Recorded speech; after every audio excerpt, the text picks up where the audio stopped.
I get a lot of advisors that come to me, and especially over the years, as they've gotten to know that you and I are close, that want the recipe, the cookie recipe of what you have. And I don't hold that behind the gated lock and key. I that's not a secret, and I don't think that you would think it's a secret. So I tell them, all the things you do, and it's not just a marketing bucket. It's not just a relationship bucket.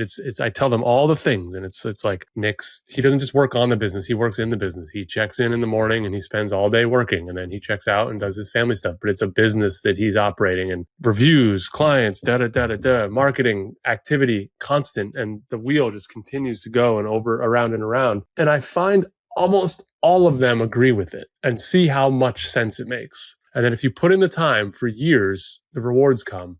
Unfortunately, I also see the same thing in many of these people, and it's a sense of exhaustion that they're not willing to put themselves through. So I'd love your thoughts on that. I don't know what the direct question there is, but I do get a lot of advisors, a lot of small firms, successful ones, coming to me looking for the Nic Nielsen KMP recipe, and I don't see many of them cooking based on that recipe. Growing up, the most talented kid in my community was a kid named Trevor. He was my age. He was in high school, he was all-state in, I think, 6 or 7 different sports, and he didn't have to pick up a ball to be great at it. He just was great at it. It happened naturally. He was so talented that he never had to work. His brother was not overly gifted, fine high school level athlete, but he outworked everybody. While Trevor was goofing around, Clint went in and put in the work. Clint went on to play 10 years of professional baseball, Major League Baseball, not just professional. He played at the Major League level for a decade. He wasn't the most talented kid in his home, wasn't the most talented kid in his high school class. He just outworked everybody. And I think that's largely what we've done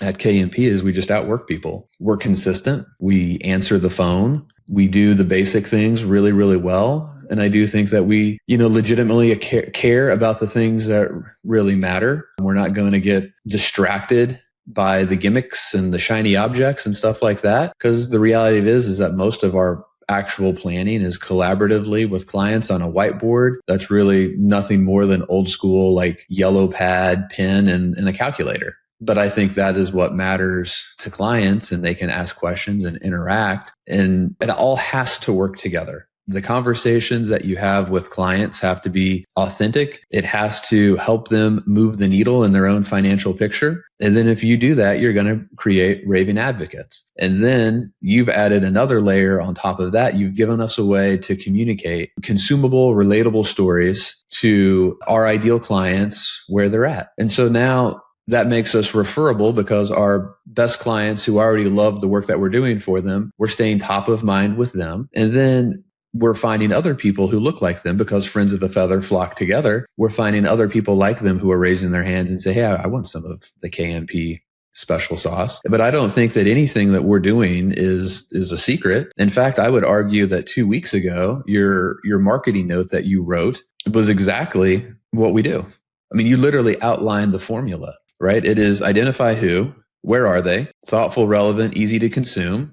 And then in the content, who you help, what problems you solve, how you work with clients, and situations you help people navigate. That's it. If you want to say it's hidden, we hid it in plain sight. We've talked about it on the podcast several times. You wrote a marketing note directly about it, but you also pointed out what is the content that advisors create. Largely, it falls into 3 buckets. And you can speak more eloquently about it than I can, but it's overly educational, or it's shallowly educational, which is the clickbait stuff, or it's just way too much fluff that actually has nothing to do with business or how you help clients.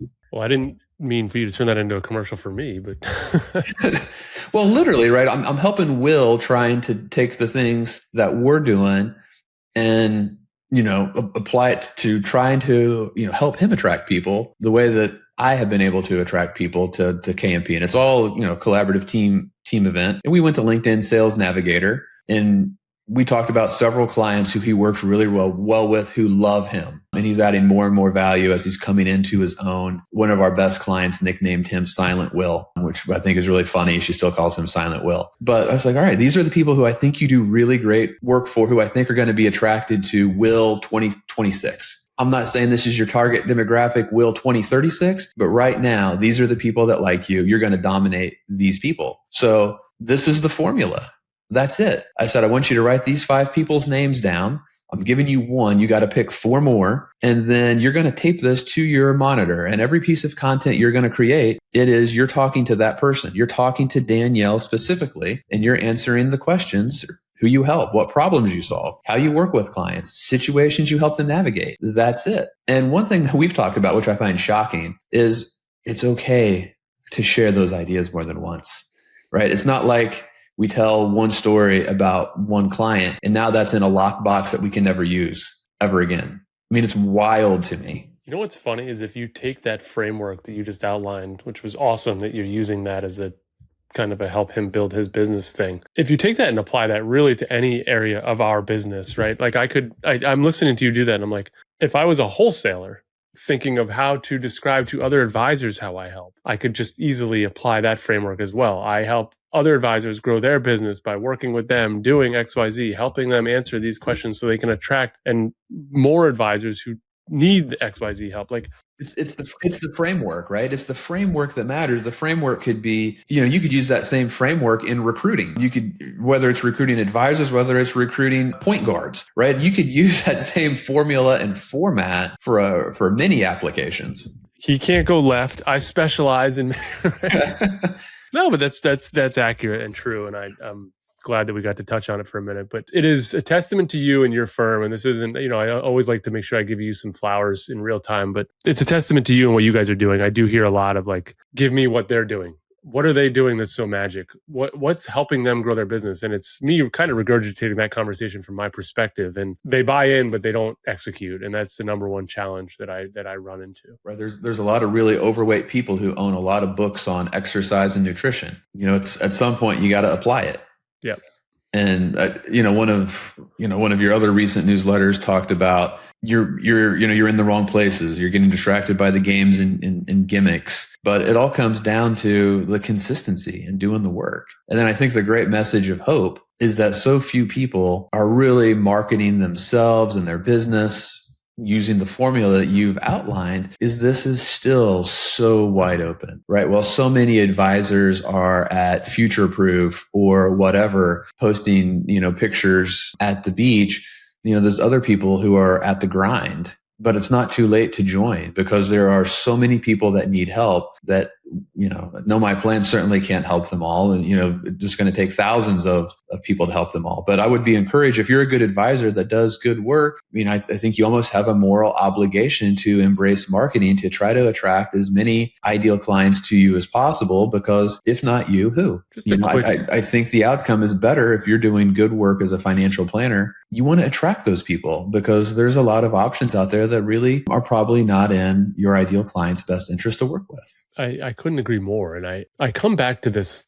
This is always something on my mind. This is just so you know, when you're thinking about why would Corey share that?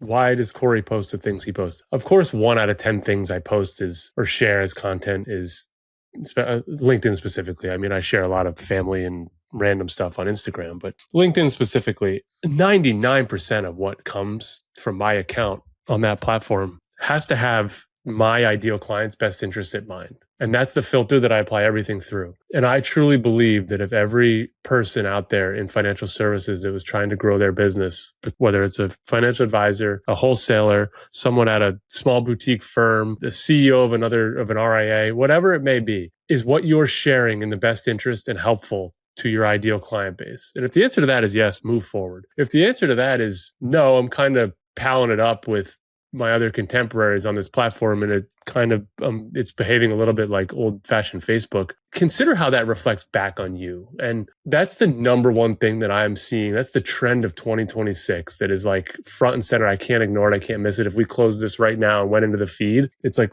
you guys are talking to yourselves and playing like Clubhouse. Clubhouse, man. There's a reference there. That was a blast from the COVID era, huh? Flash in the pan. Yeah, I don't get it.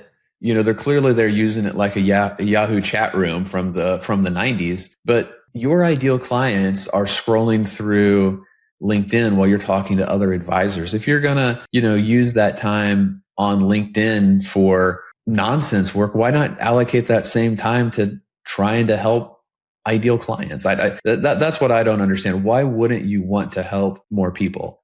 And you say, well, we're full. We can't take on new clients. You can't find a young advisor out there who might be able to benefit from your tutelage and mentorship and the things you learned through growing your business that maybe you couldn't help get clients for that advisor if you're too busy. I mean, I think there's so many ways many advisors could use LinkedIn to advance the planning that we're doing. How about this? This is the gift and the curse, right? Rewind time to 1994. If you had to pay for the message you're putting out into the world, because it's a newspaper, it's a Yellow Pages ad, it's a pamphlet, if you had to pay for it, would you post it? The answer to that's a great paradigm. Right? And also think about, there's a reason why the Edward Jones type firms of 1994 dominated the world, right? You could only afford to market in your neighborhood, right? You couldn't get your message to thousands of sales executives in Charlotte in 1994. You couldn't pick all of the Carolinas and South Carolinas to get your message to. I mean, we're getting this message out there for essentially free on any network. And with LinkedIn, you can, with Sales Navigator for $1,000 a year, you can go in and pick exactly the types of people that you want to get your message to. That would be an astronomical cost in 1994. But the good news is that now we've taken down barriers, and we can just as easily work with a wonderful family in Portland, Oregon, as it is to work with somebody in my neighborhood. And most of our meetings are virtual, probably 95% or more are virtual, and we work with people all over the country. And it's just as easy to work with somebody in my neighborhood as it is to work with someone in Atlanta. Like, it doesn't matter anymore. I love this. And this has been a fun business building episode. This has been a lot less marketing than it has business building for financial advisors. Anything that comes to mind that you want to communicate, that you've been thinking about, that maybe some of our conversation today has sparked?